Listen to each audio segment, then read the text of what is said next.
경제판 돋보기 시간입니다. 오늘도 이제 우크라이나 사태 주말 사이에 있었던 일들 업데이트 해보고요. 더 우리 경제에 어떤 영향 줄지 이야기 한번 나눠보겠습니다. 오늘은 인사이트 K의 배종찬 연구소장과 함께합니다. 어서 오세요. 안녕하십니까? 네. 자, 우선은 저희가 상황을 좀 업데이트 해봐야 될 것 같아요. 네. 뭐 회담 이야기도 나오고 있고 네. 경제 제재도 더 많이 들어갔거든요. 지금 우선 그 전쟁 상황은 어떤지 어떻게 보고 계세요? 오늘 러시아가 우세죠. 러시아라는 나라는 뭐 세계 네, 사실 최강대국이거든요. 그럴 수밖에 근데 없어요. 우크라이나하고는 군사력이 비교가 안 됩니다. 뭐 러시아가 10배 이상이라고 봐야 되겠죠. 미국이 세계 초강대국이고 거의 뭐 최고 수준이라면 그 다음을 겨루는 것이 뭐 중국과 러시아니까요. 우크라이나 뭐 상대가 안 됩니다. 그러니까 지금 벌써 제2의 도시인 하리코프까지 진입을 했고 이제 북쪽에는 이제 벨라루시부터 출발을 해서 러시아의 정예군이 키예프 쪽으로 가는 거거든요. 이미 이제 공수부대는 뭐 키예프에 진입했다는 이야기가 나오고 있고 그래서 최단 거리로 키예프까지 가기 위해서 중간에 점령을 한 곳이 바로 우리가 원전 이 사고로 유명한 체르노빌이 우크라이나에 있거든요. 네. 체르노빌까지도 점령을 했다는 이야기가 나오고 있을 정도로 절대적으로 열세입니다. 군사력만 놓고 보면. 그런데 마냥 열세냐? 결사항전을 하고 있는 거죠. 네. 그래서 지금 결사항전을 하고 있는 것이 뭐 육해 공군을 총동원해서 러시아가 이제 키예프를 점령하는 것이 중요한 것이 결국 수도를 점령하고 이 우크라이나 지도부를 교체해버리게 되면은 사실상 우크라이나를 장악한 거나 다름없거든요. 네. 우리가 그러니까 정치 지도부를 교체해버리고 뭐 그들을 이제 거의 장악을 해버리고 방송 언론권을 장악해버리고 그다음에 군사력을 무력화하면 그 나라를 점령한 거예요. 러시아가 충분히 그럴 만한 능력을 가지고 있죠. 사실은 더 전격적으로 총력을 동원하면 군사력을 더 동원하면 더 빠른 시간 내에 할 수 있을지 모르겠는데 지금 뭐 미국을 비롯한 서유럽 국가들도 나토도 만만치 않게 계속해서 러시아를 제재해야 된다 이런 이야기가 나오고 있고 실제로 영국 같은 경우에는 아주 적은 숫자지만 한 30여 명의 군대를 지금 이미 우크라이나에 파병을 했을 정도입니다. 그럴 정도로 강경하게 역사적으로 러시아가 남하 정책을 하면은 지금 남쪽으로 내려온 거잖아요. 무조건 하고 가서 달라붙는 국가가 누구냐? 영국이에요. 미국보다 더 처절할 정도입니다. 왜? 100년 전에 우리 잘 나갔어. 이게 이제 영국의 국제 정치에 관여하는 이유가 되는데 그러다 보니까 지금 우크라이나 국민들은 폴란드 바로 이 옆에 이 서쪽으로 접경하고 있는 국가가 폴란드거든요. 폴란드나 루마니아 쪽으로 계속해서 유출이 되고 있는 그쪽으로 피신을 하고 있는 그런 상태인데 자 여기서 나오는 이야기가 코미디언 출신인 우리 지금 대선 TV 프로그램에도 등장한 인물입니다. 네.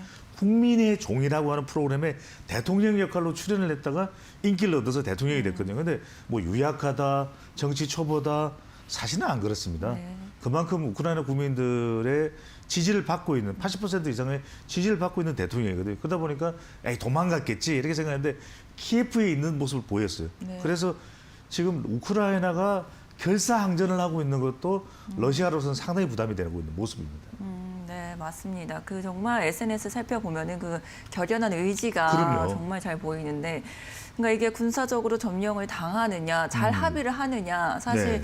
그런 문제일 수 있을 것 같아요. 근데 다행히 좀 회담이 성사가 된 분위기예요. 그렇습니다. 지금 뭐 정확하게 시작을 했는지 여부는 네. 알 길이 없어요. 공개를 안 하고 있으니까 지금 뭐 타스 통신이나 AFP 통신에서 전달되는 속보를 보면은 원래는 이걸 젤렌스키 대통령이 벨라루스가 지금 사실은 러시아의 소나기에 있는 국가나 다름없거든요. 이번에 지금 러시아군이 내려온 지역도 벨라루스와 합동 훈련을 하고 있던 와중에 네. 지금 침공을 한 것이기 때문에 벨라루스는 사실상 침공을 협조한 것이나 다름없는 것이죠. 그러다 보니까 이 국경지대에서 중립적이지 않다. 갔는데 우크라이나 협상단이 체포될 수도 있는 것이고 네. 감금될 수도 있는 것이고 그러다 보니까 지금 구체적 장소까지 알려지지 않고 있습니다.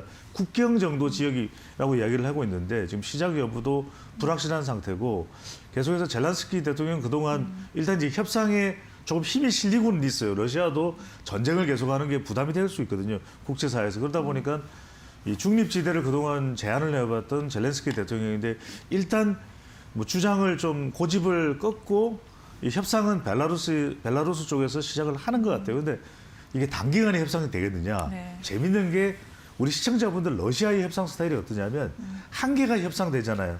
그럼 한 개 더 요구합니다. 그걸 들어주면 또 한 개 더 요구해요. 네. 그게 러시아의 전통적인 협상 스타일이기 때문에 더 길어질 수 있다 이런 이야기가 나오고 있고 지금 대등한 위치가 아니거든요. 목을 더 조르는 거죠. 러시아로서는. 그러다 보니까 이 협상 자체도 상당히 나랑일 수가 있겠다. 여기서 이제 우리가 투자자 관점에서 본다면 러시아, 우크라이나 이 격돌이 단기간에 끝날 수도 있겠지만 생각 외로, 예상 외로 길어질 수 있다는 점도 대비를 할 필요가 있겠습니다. 네. 뭐 기사에서는 28일 오전에 현지 시각으로 네. 이 열린다고 하니까 우리 증시에도 어느 정도 영향을 미칠 수 있는 그렇죠. 시간대라서 그 협상 내용들 혹은 그 전에 결렬이 되는지 다시 이 부분 한번 살펴봐야 될 것 같고요. 그리고 오늘 우리 시장에 또 영향을 줄 만한 게 좀 그런 금융 제재들 결제망에서 제외시키겠다 이런 것들은 또 오늘 우리 시장에서 어떤 부분을 좀 체크해 봐야겠습니까? 그러니까 결과적으로는 러시아와 관련된 기업들, 원자재를 우리가 수입하는 기업도 있잖아요. 또 러시아에 수출하는 기업도 있고 러시아 현지에 공장이 있는 기업도 있고 결국 러시아가 지금 이제 제재를 받게 되는데 바이든 대통령이 고강도의 제재 경제안을 꺼내들었어요. 이게 이제 스위프트인데 SWIFT 이게 뭐냐면 국제은행 간 통신협회입니다. 네. 그러니까 쉽게 말씀드리면 국제 결제망에서 러시아를 축출하겠다는 거죠. 네. 그러니까 우리가 러시아나 다른 국가와 거래를 할 때는 안전하게 이 결제망에 가입돼 있는 은행 금융기관 사이에서는 보안을 유지해서 안전하게 할 수 있게 하는 거. 이거 없으면 이게 안전하게 하기가 어려운 거죠. 돈이 떼일 수도 있는 것이고. 근데 여기에서 러시아를 축출하겠다. 이렇게 나오기 때문에 러시아로서는 정말 금융 이 핵 옵션이라고 할 정도로 위협이 되는 부분이고요. 그렇기 때문에 러시아는 어떤 이야기를 하고 있냐면 그래? 축출해봐. 그러면 우리는 지금 서유럽 쪽에 보내야 되는 원유 지금 그다음에 지금 거의 생산량으로만 보면 러시아가 세계 2위 정도를 차지할 정도로 원유 생산량이 많죠. 그다음에 천연가스는 절대적입니다. 독일이 수입하는 천연가스의 3분의 1 이상이니까요. 그리고 금속, 원자재도 상당히 많이 생산하는 러시아 땅덩어리가 세계 최대로 넓은 나라잖아요. 그러다 보니까 이거 안 보낼 텐데 한번 해봐. 그러니까 이것도 이제 서로 간에 부담이 되다 보니까 그럼 뭐냐? 이게 고래 싸움에 새우 등트지잖아요. 네. 우리 기업들이 관련된 기업들이 어떻게 되느냐? 상당히 단기적으로는 심리적 영향도 그렇고 실질적인 영향도 그렇고 타격이 불가피하기 때문에 잘 여러분들이 투자자 관점에서 러시아 관련되는 산업 기업에 신중할 필요가 있겠습니다. 그러니까 결제망을 막아버리니까 그 결제를 사용하는 기업들은 타격을 받을 수밖에 없는 거고 말씀처럼 러시아가 가진 힘은 그런 원자재 쪽인 것 같습니다. 결국 그 부분 때문에 또 타격을 받을 수밖에 없는 것 같아요. 주변국에서. 그러니까요. 네. 또 이제 미국이 지금 이제 경제 제재뿐만 아니라 수출 통제까지도 하는 것이거든요. 반도체 러시아 못 들어가. 각종 보안 장비도 러시아는 못 들어가 이렇게 네. 하기 때문에 이것 자체도 관련 우리 기업도 영향을 받아서 물론 이제 그런 해석도 나옵니다. 그 양이 뭐 러시아가 얼마나 되겠느냐. 그렇다 하더라도 에너지 가격 폭등할 뿐만 아니라 경제 제재에 대한 파급도 우리에게 이제 미칠 수 있는 것이거든요. 반도체, 컴퓨터, 통신 장비 이런 수출 통제 대상에 포함되면 삼성이나 SK 하이닉스나 영향받을 수밖에 없는 것이죠. 관련 기업들도 영향받고 정보나 보안 장비, 레이저 센서 등 이거 지금 러시아 가면 안 된다. 이렇게 이제 미국이 발끈해서 막고 있는 상황이기 때문에 관련 기업들이 뭐 러시아로 가는 물량 자체가 많지 않다 하더라도 이게 상징적으로 상당히 타격을 받을 수밖에 없는 것이고 러시아에 공장이 있는 삼성, 현대 등 대기업들도 타격이 불가피한데 흥미로운 게 하나 있어요. 뭐냐면 우리가 좀 빨리 러시아 제재에 동참했었어야 됐던 건 아니냐. 왜냐하면 미국이 지금 미국 기업들의 항의를 받아서 좀 수출입에 대해서 불균형이 있거나 관세가 문제가 있는 국가의 수출품을 제재를 하는데 우리가 좀 제재 동참에 조금 늦어서 그런 탓일까? 우리만 이번에 이 미국과 동맹국 중에서 좀 제재를 받아요. 그러니까 그런 이 신호가 오는 걸 보면은 우리가 앞으로 미국이 주도하는 러시아 제재에 적극적으로 참여할 수밖에 없는 상황일 것이다. 그렇게 된다면 그것이 우리 경제와 산업과 기업에는 어떤 영향을 미치는지 유심히 볼 필요가 있겠습니다. 네, 저희 이렇게 해서 러시아 사태 장기화에 따른 지금 산업 영향력까지 한번 체크를 해봤습니다. 이렇게 피해를 입는 쪽을 저희는 살펴봤는데 반대로 또 수혜를 받고 있는 쪽도 있을 수 있겠죠. 저희 관련 종목도 한번 체크하고 오겠습니다. 김나은 캐스터입니다. 경제판 돋보기 시간입니다. 우크라이나 사태로 안전자산에 대한 선호 심리가 강해지면서 금값도 올라가고 있습니다. 한국거래소 기준으로 금 시세가 올해 초 7만 원대 초반에서 7만 4천 원대까지 올랐고요. 미국에서도 금 가격은 최고 수준을 나타내고 있습니다.